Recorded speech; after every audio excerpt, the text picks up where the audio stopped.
Salom do'stlar, kanalimga xush kelibsiz. Yangi mavsum voqealari vaqt o'tishi bilan boshlanadi. Shu davr ichida ko'plab qahramonlarning hayoti butunlay o'zgarib ketadi. To'y kuni yuz bergan voqealardan so'ng Zeynep Serhatga bo'lgan ishonchini yo'qotadi va undan uzoqlashishga qaror qiladi. Eng katta sir esa u homiladorligini hech kimga aytmaydi.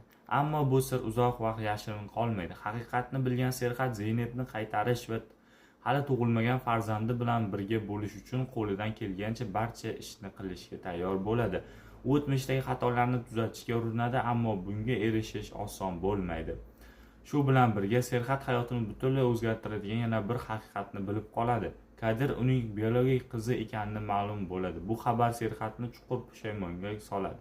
Vaziyat yanada murakkablashadi, chunki Kadir bedarak yo'qolgan. Uni topish uchun Serhat xavfli tanlov oldida qoladi. Yusuf Tejer unga Kadirni qaytarishning yagona yo'li o'z tashkilotiga qo'shilish ekanini aytadi. Endi barchani bir savol o'ylantiradi. Serhat haqiqatdan ham jinoyatchilar tomoniga o'tadimi yoki bu taklif ichkaridan ularni fosh qilish uchun qabul qiladimi? Har qanday qaror Zeynep bilan orasidagi masofani yanada uzoqlashtiradi. Bu orada Berak ham ularning yana birlashishiga yo'l qo'ymaslik uchun barcha imkoniyatni ishga soladi. Boshqa tomondan Jihad tobora kuchayib, voqealarning eng xavfli ishtirokchilaridan biriga aylanadi.